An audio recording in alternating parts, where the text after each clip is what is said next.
India का number 1 developer है गोदरेज यहाँ पे प्लॉटिंग कर चुका है, बड़े सक्सेसफुली वो डिलीवर भी कर चुका है। यहाँ की मेट्रो कनेक्टिविटी भी स्टार्ट होने वाली है, मेट्रो भी आ गया यहाँ पे।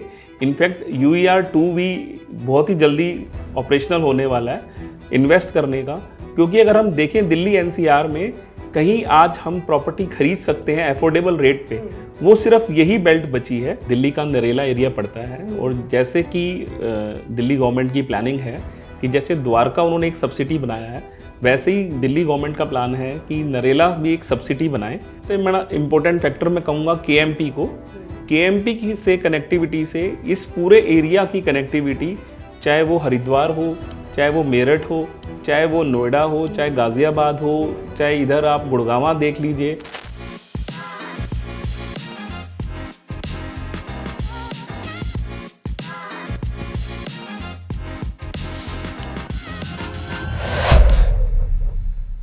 Hello guys, welcome to yet another episode of HCO Real Estate's Reality Check series.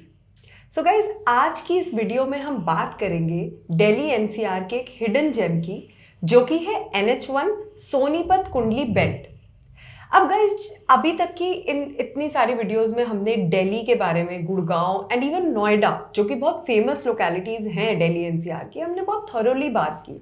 उसके एडवांटेजेस सब कुछ हमने आपको बहुत ऑथेंटिक, हमारा फीडबैक, हमारे जो एक्सपर्ट्स हैं उनके साथ हमने एक प्रॉपर पॉडकास्ट बनाया, आपसे शेयर किया।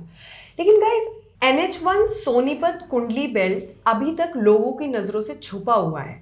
जो हमारे पोटेंशियल बायर्स हैं, वेदर दे आर इन्वेस्टर्स और होम बायर्स, उनको अभी इतना नॉलेज नहीं है इस एरिया के बारे में। आज की इस वीडियो में हम बहुत इंपॉर्टेंट फैक्टर्स डिस्कस करने वाले हैं।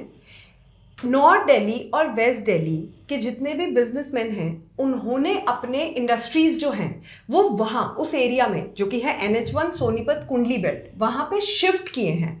काफ़ी सालों से उनका बिजनेस बहुत अच्छा इस्टेब्लिश हो गया है। HSIDC ने वहाँ पे काफ़ी इंडस्ट्रियल पार्क्स लॉन्च किए हैं, जहाँ पे बहुत सी वेल रिनाउंड इंडस्ट्रीज बहुत स्मूथली चल रही हैं। और आज इसी के बारे में यहाँ पे हम जानेंगे कि इस एरिया में ऐसी और कौन सी डेवलपमेंट्स हुई हैं जिनके वजह से रेजिडेंशियल प्रॉपर्टीज़ की डिमांड बढ़ी है। और ये सब हमें बताने के लिए आज हमारे साथ हैं मिस्टर कपिल मखीजानी, जिनको बहुत अच्छा खासा मोर देन 10 to 15 ईयर्स का एक्सपीरियंस है। So welcome to our podcast Kapil sir.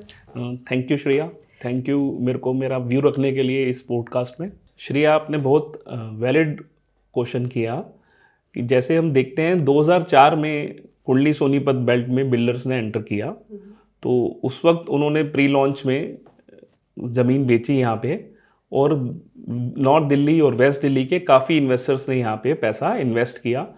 मगर उस वक्त समस्या ये आई कि वो सारे इन्वेस्टर्स ही थे, कोई एंड यूज़र नहीं था यहाँ पे, क्योंकि किसी भी तरीके का उस वक्त यहाँ पे आज से 20-25 साल पहले इंडस्ट्रियल डेवलपमेंट या गवर्नमेंट की तरफ से इंफ्रास्ट्रक्चर डेवलपमेंट नहीं थी। तो उस वक्त जिन भी बिल्डरों ने वहाँ पे सामान बेचा अपना, मतलब कि प्लॉट्स वगैरह बेचे, उन्होंने उस तरह से ना डेवलपमेंट करी, ना जो इन्वेस्टर था उसको उस तरह की रिटर्न मिली। तो कहीं ना कहीं वो ग्रोथ और डेवलपमेंट रुक गई। उसके बगैर अगर हम देखेंगे नोएडा में काफ़ी गवर्नमेंट ने डेवलपमेंट किया, इंफ्रा डेवलपमेंट किया और बड़े बड़े कॉर्पोरेट हाउसेस को इनवाइट किया, तो वहाँ पे बहुत ज़्यादा डेवलपमेंट हुई। सेम विद गुड़गांव, 20 साल में गुड़गांव का नक्शा ही बदल गया है। आज बहुत अच्छा रोजगार और बहुत अच्छी एप्रिसिएशन आई है। मगर पीछे 10 सालों में हरियाणा गवर्नमेंट ने, HSIDC ने बहुत अच्छा काम किया है कुंडली सोनीपत बेल्ट में। यहाँ कुंडली इंडस्ट्रियल एरिया, राई इंडस्ट्रियल एरिया, बड़ी इंडस्ट्रियल एरिया, बहुत अच्छे इंडस्ट्रियल एरिया डेवलप किए हैं, जिसमें नॉर्थ दिल्ली और वेस्ट दिल्ली की बड़ी बड़ी इंडस्ट्रीज यहाँ शिफ्ट हुई हैं। उसके बाद शिफ्ट हुई हैं और बड़ी स्मूथली यहाँ पे चल भी रही हैं। तो आज ये बहुत सही समय है इस वक्त इस कुंडली सोनीपत बेल्ट में इन्वेस्ट करने का, क्योंकि अगर हम देखें दिल्ली NCR में कहीं आज हम प्रॉपर्टी खरीद सकते हैं अफोर्डेबल रेट पे, वो सिर्फ यही बेल्ट बची है।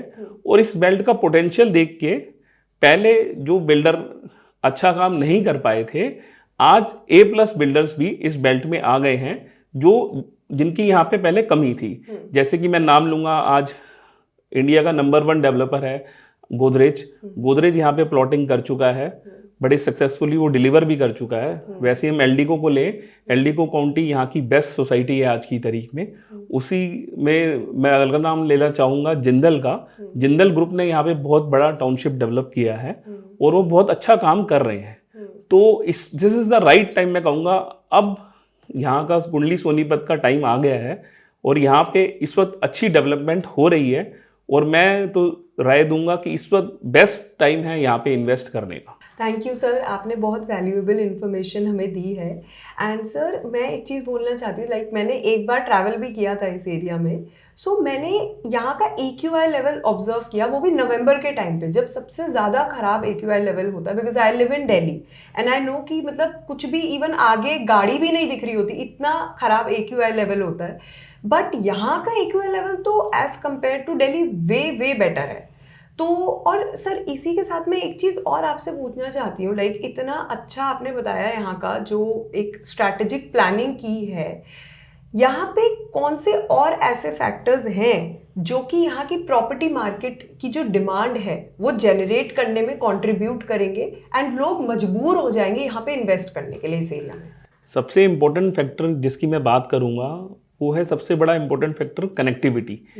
आज थैंक्स टू आवर गवर्नमेंट इतना बढ़िया यहाँ का इंफ्रास्ट्रक्चर डेवलप हो गया है। अगर हम अलीपुर बाईपास से अपनी गाड़ी स्टार्ट करते हैं तो less than half an hour में आज हम कुंडली सोनीपत में पहुँच जाते हैं without a single red light, single break.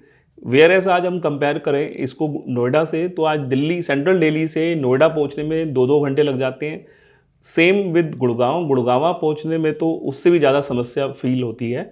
मगर अगर हम बात करें कुंडली सोनीपत की तो सीमलेस कनेक्टिविटी है, बहुत ही बढ़िया इंफ्रास्ट्रक्चर, अप्रोच रोड है और फर्दर फ्यूचर में यहाँ की मेट्रो कनेक्टिविटी भी स्टार्ट होने वाली है। मेट्रो भी आ गया यहाँ पे। इनफैक्ट UER2 भी बहुत ही जल्दी ऑपरेशनल होने वाला है, जिससे यहाँ की कनेक्टिविटी एयरपोर्ट से बड़ी जल्दी लेस देन हाफ आवर में पहुँच जाएंगे हम। और वेरेस हम बात करें क्या कहते हैं AQI की, तो AQI यहाँ पे जिस तरह से अभी पॉपुलेशन ही बहुत कम है, इंडस्ट्रीज कम है, तो AQI तो हमेशा ही यहाँ का बहुत बढ़िया रहा है और दिल्ली के कंपैरिजन में यहाँ का AQI हमेशा ही बहुत कम रहा है। अच्छा सर, आप मेरा एक क्वेश्चन है वो कि हमारे NRI व्यूअर्स के लिए है ये स्पेशली ये क्वेश्चन। तो सर जो NRIs हैं, अब जैसे दिल्ली NCR में ऑलरेडी दिल्ली, गुड़गांव, नोएडा में तो बहुत अच्छा खासा इन्वेस्ट कर रहे हैं NRIs, चाहे वो कमर्शियल प्रॉपर्टीज हो या फिर रेजिडेंशियल प्रॉपर्टीज हो, दोनों में ही बहुत अच्छा इन्वेस्टमेंट कर रहे हैं। बट अगर हम NH1 सोनीपत कुंडली बेल्ट की बात करते हैं तो क्या ऐसे की फैक्टर्स हैं जो कि NRI को एडवांटेज देंगे अगर वो यहाँ इन्वेस्ट करते हैं? तो देखिए श्रेया, मैं कहना चाहूँगा कि सबसे पहले कि कुंडली सोनीपत की अगर हम हिस्ट्री देखें, यहाँ की जो बेल्ट है वो क्राइम फ्री मानी जाती है। इनफैक्ट दिल्ली से आजकल लोग रात को 12-12, 1-1 बजे मूर्थल अपना डिनर, पराठे एंजॉय करने जाते हैं, तो सबसे सेफ बेल्ट मानी जाती है। आप 24 घंटे यहाँ पे ट्रैवल कर सकते हैं, किसी तरह का कभी भी हमने कोई न्यूज़ यहाँ पे नेगेटिव नहीं सुना होगा। तो NRIs का सबसे ज़्यादा इशू रहता है कि उनको सेफ्टी से कंसर्न होता है। दूसरा, काफ़ी NRIs पंजाब से बिलोंग करते हैं और ये बेल्ट की कनेक्टिविटी पंजाब से हार्डली 3 घंटे की दूरी पे है। सबसे पहले प्रॉब्लम यहाँ पे ये थी 20-1 साल पहले कि यहाँ पे कुछ रेप्यूटेड बिल्डर्स नहीं आ पाए थे। मगर जैसे मैंने आपको पहले भी बताया कि लास्ट 2-3 साल में काफ़ी रेप्यूटेड बिल्डर्स, की प्लेयर्स जो हैं आज इंडिया में मौजूद, उन्होंने यहाँ पे एंट्री किया है और अपने प्रोजेक्ट्स डेवलप भी किए हैं और डिलीवर भी किए हैं और काफ़ी बिल्डर्स यहाँ पे और प्लानिंग कर रहे हैं। सबसे बड़ा जो एडवांटेज मैं मानूंगा, खरखोदा में जो मारुति का प्लांट आ रहा है वो सबसे बड़ा प्लांट है मारुति का, जो इस पूरे एरिया के इकोसिस्टम को डेवलप करेगा और काफ़ी रोजगार यहाँ के लोगों को, प्लस बाहर से काफ़ी लोग यहाँ पे शिफ्ट होंगे, क्योंकि ऑटोमोबाइल एक ऐसी इंडस्ट्री है जो सबसे ज़्यादा रोजगार देती है। तो ना सिर्फ प्लॉट्स, बाकी वहाँ पे काम करने वाले हज़ारों लाखों लोग आएंगे जो यहाँ पे रेजिडेंशियल को डिमांड को बूस्ट करेंगे। सबसे बड़ा इंपॉर्टेंट फैक्टर मैं कहूँगा KMP को। KMP की से कनेक्टिविटी से इस पूरे एरिया की कनेक्टिविटी, चाहे वो हरिद्वार हो, चाहे वो मेरठ हो, चाहे वो नोएडा हो, चाहे गाजियाबाद हो, चाहे इधर आप गुड़गांव देख लीजिए, इनफैक्ट क्या कहते हैं, फरीदाबाद पलवल तक थैंक्स टू केएमपी ये एरिया चारों तरफ से पूरे दिल्ली एनसीआर से जुड़ा हुआ है। तो कहीं भी दिल्ली एनसीआर में जाने के लिए यहाँ से आधा घंटा से भी कम समय लगता है। तो एनआरआईज के लिए कनेक्टिविटी भी बहुत बढ़िया है। और एक और पॉजिटिव मैं बोलना चाहूँगा, राजीव गांधी एजुकेशन सिटी, जिसमें आज ऑलरेडी बहुत सारी रेप्यूटेड यूनिवर्सिटीज़ फंक्शनल हैं, जैसे कि अशोका यूनिवर्सिटीज़, जिंदल यूनिवर्सिटी और भी काफ़ी मेजर यूनिवर्सिटीज़ यहाँ पे शुरू हो रही हैं। तो जिससे इंटरनेशनल और नेशनल डोमेस्टिक बच्चे दिल्ली एनसीआर के और आसपास के काफ़ी स्टूडेंट्स को लाभ होगा। तो ये भी एक मेजर पॉइंट मैं मानूंगा एनआरआईज को अट्रैक्ट करने के लिए कि this is the ideal place to invest, this is the right time to invest here. Kundli के पास ही दिल्ली का नरेला एरिया पड़ता है और जैसे कि दिल्ली गवर्नमेंट की प्लानिंग है कि जैसे द्वारका उन्होंने एक सबसिटी बनाया है, वैसे ही दिल्ली गवर्नमेंट का प्लान है कि नरेला भी एक सबसिटी बनाए, जिसमें सारा का सारा एक छोटा शहर का सारी की सारी सुविधाएं वो उसमें देना चाहते हैं। तो मैं सबसे पॉजिटिव पॉइंट कुंडली सोनीपत के लिए ये है कि नरेला सबसिटी जो डेवलप हो रहा है वो आज कुंडली सोनीपत से ज़्यादा नज़दीक है बजाय सेंट्रल नॉर्थ दिल्ली के।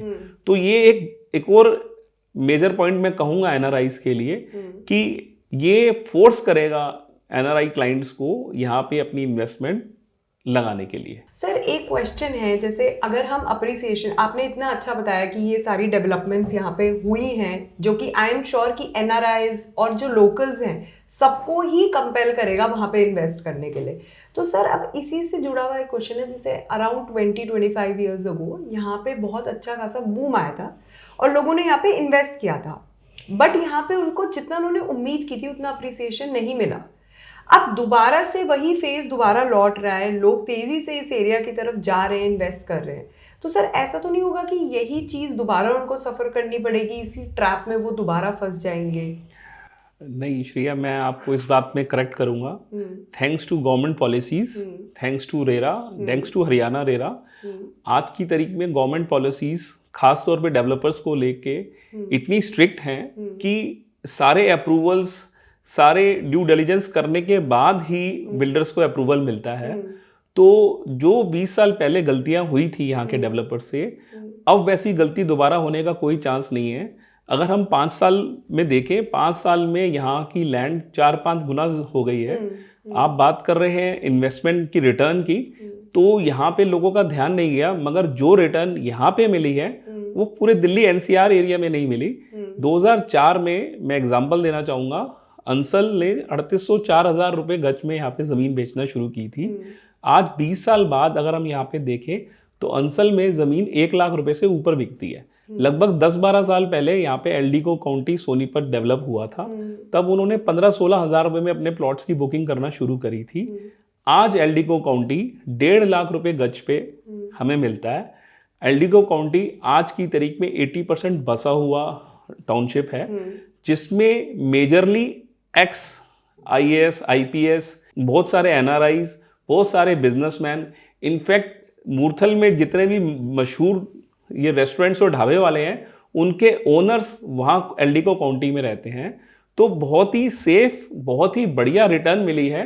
मगर कुछ बिल्डर्स जो यहाँ पे डेवलपमेंट या डिलीवरी नहीं कर पाए थे, उस वजह से यहाँ पे बेल्ट का नाम खराब हुआ।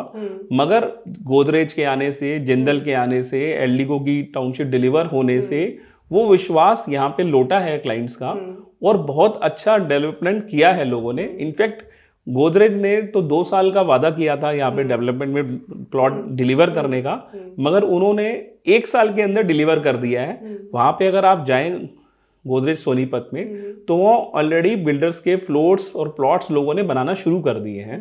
तो वो जो आप 20-25 साल पुरानी बात कह रहे हैं वो मैं दोबारा आपको रिपीट कर रहा हूँ कि thanks to government policies, thanks to Haryana government, thanks to RERA, आज की तारीख में जो भी बिल्डर यहाँ पे आ रहा है वो सोच समझ के अपना प्रोजेक्ट ला रहा है और वो अच्छे प्राइसिंग पे बेच रहा है। दूसरा मैं कहूँगा कि कहीं ना कहीं ज़मीन से हम भारतीयों का एक इमोशनल अटैचमेंट होता है। तो दिल्ली एनसीआर में सिर्फ और सिर्फ एक यही हमारे लिए आखिरी अपॉर्चुनिटी है एक रीजनेबल रेट पे लैंड लेने की, जैसे मैंने पहले भी बताया था आपको कि 70,000 रुपए के लगभग से यहाँ पे आज की तारीख में आपको ज़मीन मिल जाती है, जो लगभग 1.5 लाख रुपए जैसे एल्डिको काउंटी का बताया। तो ये हमारे लिए शायद लास्ट अपॉर्चुनिटी है ज़मीन खरीदने के लिए, क्योंकि हम भारतीयों का सपना होता है अपनी ज़मीन अपना आसमान, जो सपना हम शायद अपार्टमेंट्स में, नोएडा में, गुड़गांव में नहीं पूरा कर सकते। आज वो हमारे लिए बहुत बढ़िया अपॉर्चुनिटी है हमारे लोगों के लिए कि यहाँ पे हम ज़मीन खरीद के अपने सपनों का आशियाना बना सकते। Thank you so much Kapil sir. आपने आज इतना अच्छे से ये सारा इन्फॉर्मेशन, जो आई एम श्योर कि हमारे व्यूअर्स जो देख रहे हैं उनको भी इतने अच्छे से नहीं पता होगी, बिकॉज ये एरिया एक्चुअली में एक हिडन जेम है, इसके बारे में लोगों को ना इतना अवेयरनेस नहीं है, बट आज उनको पता लगेगा कि मतलब एक अफोर्डेबल रेंज में वो एक लग्जूरियस लाइफस्टाइल की शुरुआत कैसे कर सकते हैं। So guys, I am sure कि आज इस वीडियो से आपको काफ़ी कुछ सीखने को मिला होगा। एंड गाइज, ऐसे ही और रेयर और बहुत यूनिक वीडियोस का कंटेंट देखने के लिए और बहुत अच्छी टिप्स लर्न करने के लिए आप हमारे साथ जुड़े रहिए। आप हमारे चैनल को सब्सक्राइब कीजिए, आप बेल आइकन को प्रेस कीजिए और आप हमारे को कमेंट में बताइए कि कैसी आपको हमारी वीडियो लगी। Thank you.